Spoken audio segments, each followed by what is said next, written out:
I've had Sadia on here talking about, you're competing, with a woman's upbringing. And she said if she grew up in chaos, then that's where she's going to feel more comfortable. And 100%. you trying to fix all of her problems and you bringing this great reality can't compete with the chaos of her childhood. And she's going to recreate it or find it somewhere or with you. And even if you're doing the right thing, they'll still recreate it. Everyone has a favorite emotion, even if it's a negative headspace. Even if it's the masculine is bad to me, everything's terrible. Even if you're a great guy, they'll still live that reality with the masculine because that's what they felt during their formative years that they deserve. That hit me pretty hard because I've been through a couple of those. Haven't we all, bro? Yeah, and you're like, okay, well, yeah, you couldn't fix it, and trying to fix it was the worst thing. 100%. Keep it moving. You mentioned masculinity question was great. Can we get back to that? Yeah, I want to get back to masculinity. Thank Just you. to finish with the parenting thing real quick. Thank you. You mentioned it, you're not there all the time, but when you're there, you're present. And this is something that, I remember I was talking to Jocko, Navy SEAL, and he said, look, men have always gone to conquer. They've always gone to war. Men being away from the children is not a new thing. And yet a lot of men maybe feel guilty or racked with guilt that they're not logging those hours. What do you say to that? And I've actually, with a lot of the guys who I've mentored and interacted with over the years, I've said, look, and I learned this a lot from tape. Actually, let's give a story to answer that question. It's a bit of a personal one, but post-divorce, 6-7 years ago, amicable divorce, my kids were going to be taken away to Sweden, in a different country. I stayed in the UAE. That was super difficult for me. For the first year, I didn't go into my kids' room because I just felt this physical response in my heart. I'm not an overly emotional guy, but I couldn't walk in their bedroom if they weren't there because my heart just went, ugh. It was quite physically disgusting to experience, so I just didn't go in that room. And I was really upset about this, and I spoke to Tate and said, man, I just feel like I'm not doing my duty as a dad because I'm not around my kids as much as I used to be. He said, no, stop. He said, you can still be a very impactful father from a distance. My dad raised Tristan and I to be the men we are. We hardly ever saw him.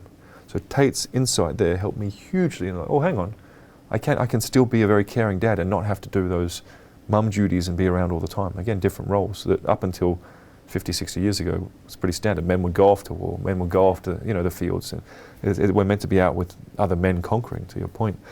And so I sat and reflected and I thought, all right, how can I be a very impactful, very caring, very present father without being around all the time? And there's always, when they call me, I'll answer, as I just did. When I'm around them, they get that full presence. That quality time means so much more than just being around all the time. If I was living the normal corporate existence and they were in the house with a wife and I see them every day, that's not as valuable as one valuable, boom, time on, full focus hour in a week.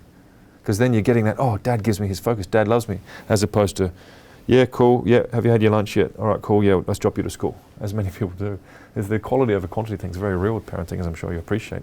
And the other one is it's our duty to role model as a man to our sons, the sort of men they should be, the sort of relationship dynamics that exist. Ideally, you have a healthy relationship dynamic so your son can see what's possible in terms of the good women do exist, where have all the good women gone? A lot of men are saying nowadays too. Show that exists. And also show to your daughter the sort of masculine presence that she should feel is normal. And a lot of that's role modeling. So you do not need to be around them all the time. I fiercely believe that. You don't need to think that you need to be a second mum. If anything, that will ruin your testosterone levels, ruin your intimacy with your wife, and not role model to your kids the sort of man that your son should aspire to be and your daughter should aspire to find in a husband, those qualities she should be looking for. So really, really passionately believe in that. And alhamdulillah, my kids are amazing. Very grounded, very capable, very assertive, very well spoken, very respectful.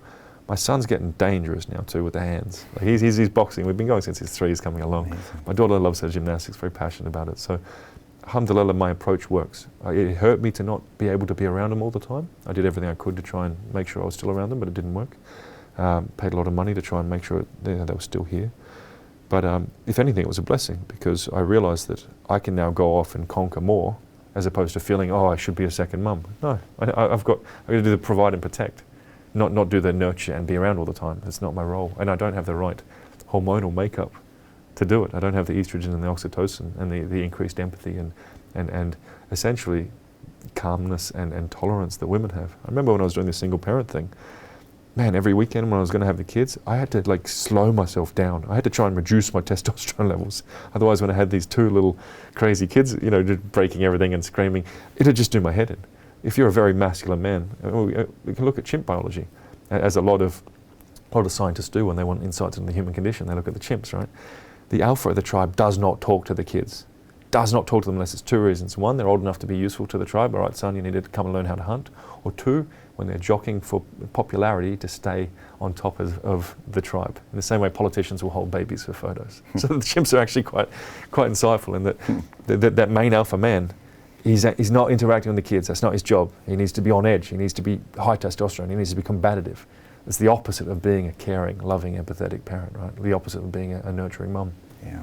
And so be there for them when they call, but also use that time to build the man that's the role model for them. 100%. Got to conquer, man. Got to conquer. How are you going to teach your son to be an amazing man if you're always a second mum?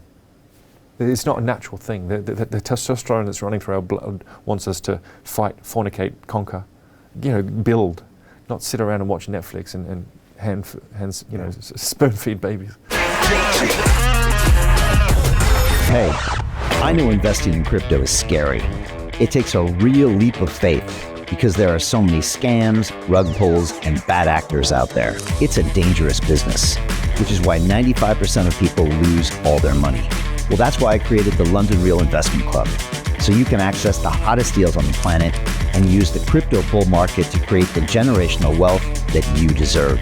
Join my team of over 100 people from around the world that are making millions of dollars behind the scenes investing in blockchain, AI, Web3 games, DeFi, Bitcoin, and more. Don't miss out. Click the link below to book a call with one of my team now. But hurry, this bull market will end soon.